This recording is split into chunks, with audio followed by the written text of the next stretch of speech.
हेमंत अपने देश अपने घर लौटकर काफी खुश था। एयरपोर्ट पर उतरते ही हेमंत की नजरें अपने परिवार वालों को खोजने लगी। जल्दी ही उसे अपने माँ बाप, भाई भाभी, बड़ी बहन और खुद की 3 साल की बच्ची भी एयरपोर्ट पर खड़े नजर आई, लेकिन उसकी नजरें शोभा को खोज रही थी। वो सोचने लगा, ये शोभा मुझे मिलने आई क्यों नहीं, और ऊपर से उसने हमारी छोटी सी बच्ची को भी यहाँ भेज दिया। अश्विन एयरपोर्ट पर सबसे हंसी खुशी मिला। फिर उसने शोभा के बारे में पूछा तो उसकी दीदी बोल पड़ी, भाई वो घर पर ही है, तुम्हारे लिए खाना तैयार कर रही है। वो तो आज ही तुम्हारे आने की खुशी में काम करने लगी है, वरना वो कोई काम करती कहाँ है। अश्विन ने अपनी बेटी को प्यार से उठा लिया, लेकिन उसकी बेटी उसे देखकर रोने लगी। लाओ मुझे दो बच्ची को, वो तुम्हें काफी दिनों बाद देख रही है ना, इसलिए पहचान नहीं पा रही है, कहते हुए दीदी ने बच्ची को अपने पास ले लिया। सभी टैक्सी में बैठकर अपने घर की तरफ रवाना हुए। अश्विन अपने परिवार से मिलकर खुश था, लेकिन ये बात कि शोभा उसे एयरपोर्ट पर मिलने नहीं आई उसे काफी परेशान कर रही थी। वो सोचने लगा, क्या खाना बनाना इतना ज्यादा जरूरी था, मुझसे मिलने से भी ज्यादा। और वो तब जब मैं 4 साल बाद वापिस आया हूँ। इन्हीं ख्यालों में घर तक का आधा रास्ता बीत गया। अब उसकी बच्ची उसे देखकर रो नहीं रही, इसलिए अश्विन उसके साथ खेलने लगा। बाकी का आधा रास्ता भी खत्म हुआ और सब घर पहुंच गए। गाड़ी की आवाज सुन शोभा बालकनी में आकर खड़ी हो गई और अश्विन की तरफ देखने लगी। अश्विन भी जैसे ही गाड़ी से उतरा, उसने पहले दरवाजे की तरफ और बाद में बालकनी में नजरें घुमाई, जैसे वह सुबह को ही देखना चाहता हो। अश्विन से नजरें मिलते ही शोभा के चेहरे पे मुस्कान झलक पड़ी। अश्विन भी उसे देखकर हल्के से मुस्कुरा दिया। सभी घर के अंदर गए। शोभा सबके लिए पानी लेकर आई और सभी को पानी देने के बाद फिर से किचन में चली गई चाय बनाने के लिए। थोड़ी देर तक सभी परिवार वालों से बातें करने के बाद अश्विन शोभा को बुलाने लगा। माँ ने उसे बीच में टोकते हुए कहा, रहने दो उसे किचन में, थोड़ा काम कर लेने दो, बाद में अपने आप आ जाएगी। तुम बैठो यहाँ मेरे पास, वैसे भी कहाँ ज्यादा काम करती है वह। अश्विन यही बात दूसरी बार शोभा के बारे में सुन रहा था। अब उसने सोचा कि मेरे परिवार वाले मुझसे झूठ थोड़ी बोलेंगे, हर दिन नहीं होता होगा उसको इतना काम काज, आज थोड़ा ज्यादा है,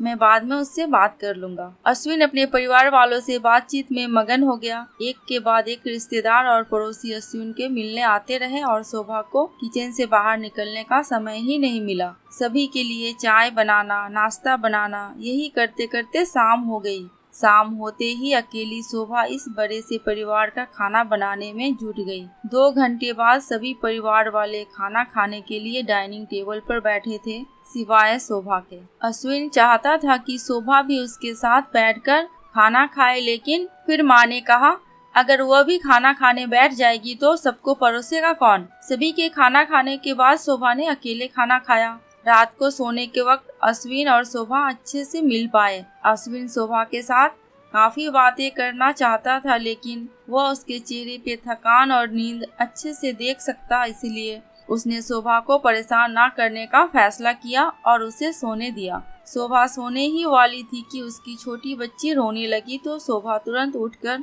उसे दूध पिलाने के लिए चली गई। अश्विन कब सो गया उसे पता ही नहीं चला।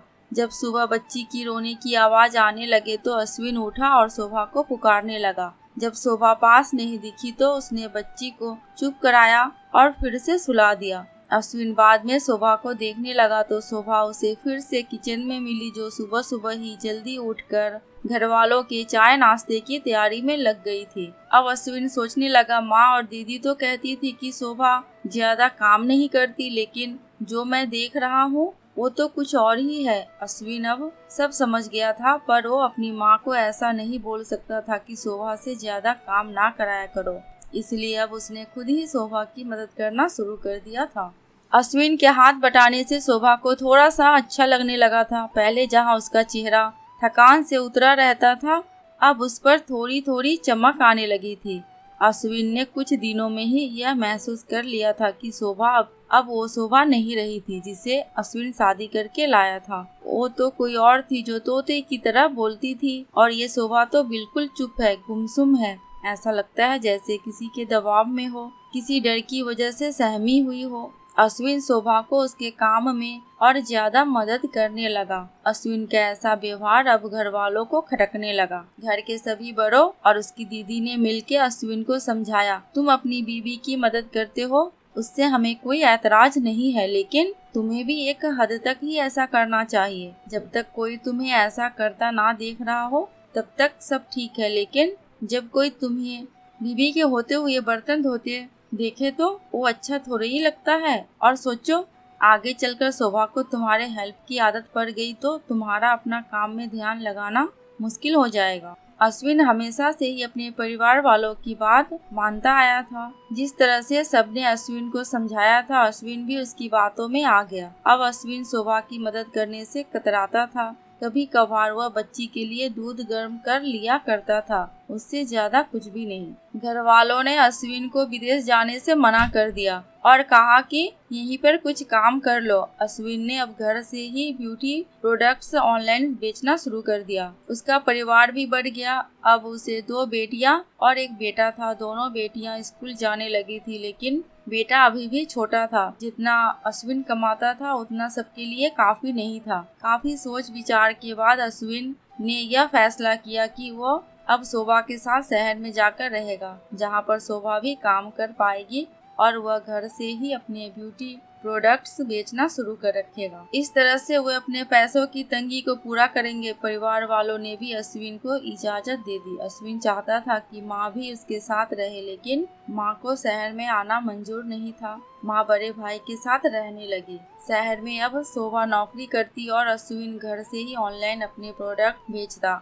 कई साल ऐसे ही बीत गए। शोभा घर का काम और बाद में बाहर का काम करके पहले से भी ज्यादा थकी थकी रहने लगी। परिवार वालों की अश्विन के दिमाग में डाली बातें अभी भी उस पर असर करती थी। वह यहाँ पर भी शोभा का हाथ नहीं बटाया करता। अश्विन अब दिन रात अपने प्रोडक्ट बेचने में ही मसरूफ रहता। कभी कभी शोभा उससे कहती कि मुझे अच्छा नहीं महसूस हो रहा है, मुझे डॉक्टर के पास ले चलो। वो हाँ कह देता, लेकिन अपने काम में इतना खो जाता कि कभी उसको डॉक्टर के पास ले ही नहीं जाता। शोभा तो बीमार थी, लेकिन एक बार अश्विन बहुत ज्यादा बीमार हो गया। इतना बीमार हो गया कि उसे अस्पताल में भर्ती करवाना पड़ा। अस्पताल में अश्विन के पास सिर्फ शोभा थी और कोई नहीं। इतना बीमार होने के बाद भी उसके परिवार वाले सिर्फ उससे मिलकर वापस अपने घर चले गए। उसका सहारा बनने के लिए, उसकी तकलीफ बांटने के लिए कोई भी उसके साथ नहीं था।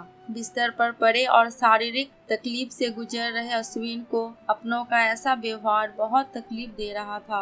फिर वह सोचता कि उसने भी तो शोभा के साथ जिंदगी भर यही किया है। क्या वो शोभा का जीवन साथी सिर्फ नाम का ही था? जब साथ देने की बारी आती थी तो उसने दूसरों के बहकावे में आकर उससे किनारा कर लिया था। यहाँ तक कि शोभा के खुद अपने मुंह से कहने के बाद भी उसकी तकलीफ को वो नजरअंदाज करता आया था। अश्विन को अब अपना दर्द शोभा के दर्द के आगे मामूली सा लगने लगा। उसके दर्द को ना बांटकर उसने बहुत बड़ा गुनाह किया हो, ऐसा उसे लगने लगा। पश्चाताप के आंसू अश्विन की आंखों से बहने लगे। उसने अपनी सारी गलतियों और गुनाहों के लिए शोभा से माफी मांगी। दोस्तों, जीवन साथी का मतलब होता है जीवन के हर उतार चढ़ाव में, जीवन के हर मोड़ में जो साथ दे। साथ होने और साथ देने में उतना ही फर्क होता है जितना सिर्फ वादा करने में और सचमुच वादा निभाने में होता है। दोस्तों, आपको ये कहानी कैसी लगी प्लीज कमेंट करके हमें जरूर बताना। अगर थोड़ी सी भी अच्छी लगी हो तो प्लीज मेरे चैनल को सब्सक्राइब करके मेरी वीडियो को लाइक एंड शेयर कर देना। अंत तक वीडियो में बने रहने के लिए आपका दिल से बहुत बहुत शुक्रिया।